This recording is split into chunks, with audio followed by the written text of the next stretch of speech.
Okay, so I'm gonna talk about one of the model in the human geography class. It's called Weber's model, and it's also named Weber least cost theory.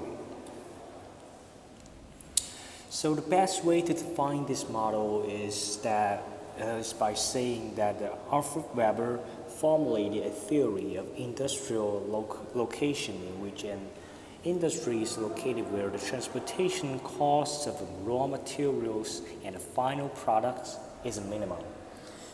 Meaning that the model's goal is to keep the lowest price of the transportation or something else that the industry needs to get to a best location, an ideal one to look for the ideal situations.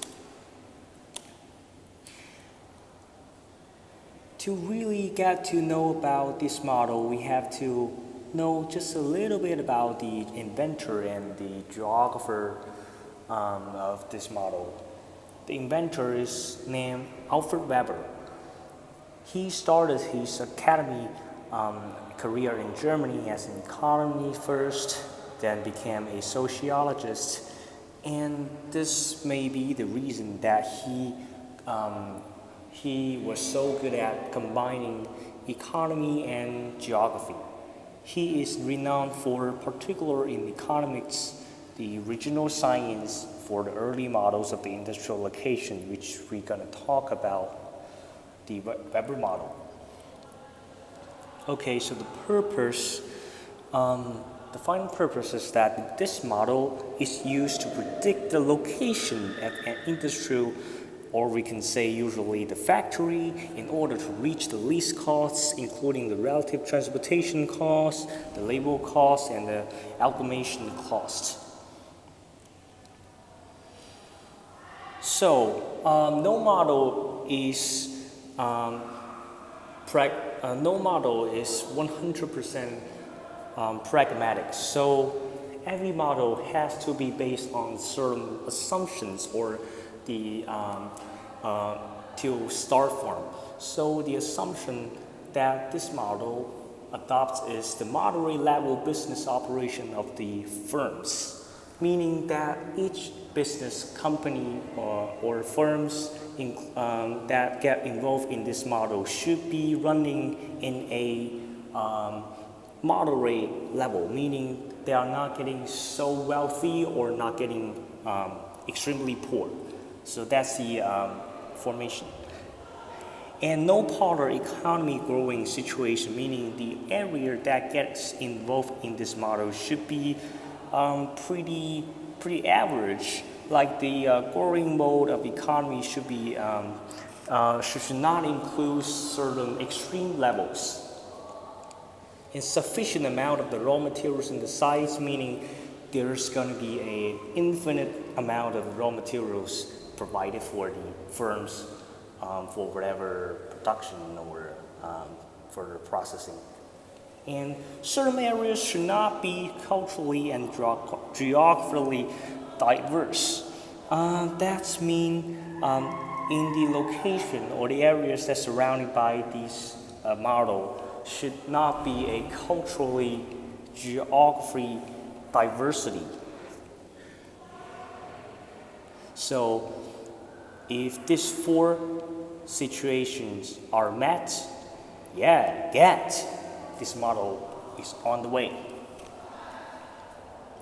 So we're going to further analyze this model by providing the parts of this model and the step-by-step instruction to give you guys. There's got to be three things we need to talk about first, and the first one is the number one raw material, meaning the very first or original part or the origin of the material that the production came from.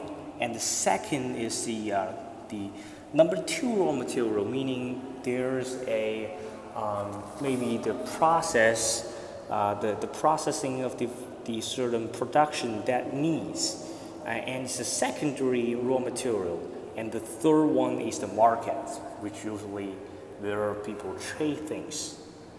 So number 1, number 2, number 3, I've just connected them together. So this is the, look here everybody, just here's the most important part of this model is called the locational triangle. So we're gonna develop our understanding of this model from this thing. So this is the here. Let's place it again.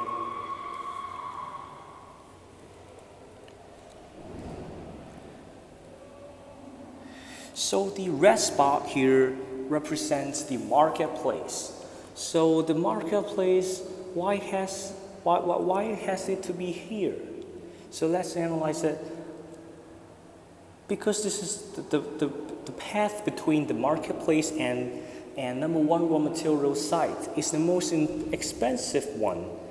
I mean the transportation cost and something else combining together, and the path between the red spot marketplace and number 2 raw material site is the secondary expensive, and the third one is the path between the marketplace and the number 3 market, the market. So the path in the transportation cost or any cost is the least expensive one. So there's got to be some sort of priority, and the owner of the factory must have to place it to the area that is the least cost, and the most expensive path should be considered into the least and the shortest path, and so on. But as I said before, no model is 100% perfect, so there's got to be some critics, and the critics is inadequate analysis of the transportation costs, because transportation cost is so wide a concept. Anything can be considered into the account of transportation costs, like the car, like the cargo ship, or the car accident, or the natural disaster can all be considered into transportation costs. So there's no a certain number that counts to take into account of this transportation cost. And the second critics is people usually say that this model amidst the important causes for location. Maybe the people who criticize this model think that this model didn't consider the full extent of the location. So anyway, it's too simple, unrealistic, and imaginary because it does not throw sufficient light on different factors and circumstances having a bearing on location. Here comes a simple example so that you guys can have a better understanding of this model.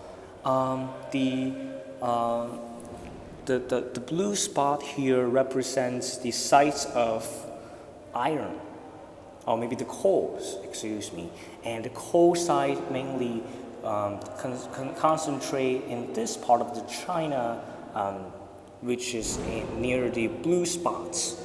And the red spot represents the secondary raw material, maybe the processing factory that is in the northeastern of China. And the green one is the marketplace where the products and the coal finally comes to. So the factory, why it has to be around Beijing, the capital of China? Because the path between Beijing to the blue spots, where nearly in Neimenggu province and the Shanxi province, is the shortest one. And that's exactly what we talked about previously. The first one, the shortest has to be, the most expensive one has to be the shortest, and the secondary expensive one has to be the secondary shortest, and the longest one is between the market and the factory is the least expensive path. So here we're gonna have a little practice and a little reflection and on how we understand this model. So this is the map of France. In order to know more about this model, we created a very specific direction. So the legend here is that red triangle represents the iron sources, and the red spot, the red thing, the red rectangular is the marketplace, and that one is the factory. So here comes a question: where's the raw materials number 2 located? Meaning the number 2 raw material site. So here we're gonna go back a little bit and just think about it. So the most expensive road should be the shortest. So the path between the secondary raw material site has to be, and the path between the secondary raw material site and the iron sources has to be the shortest. Okay, so that's it. Thank you guys.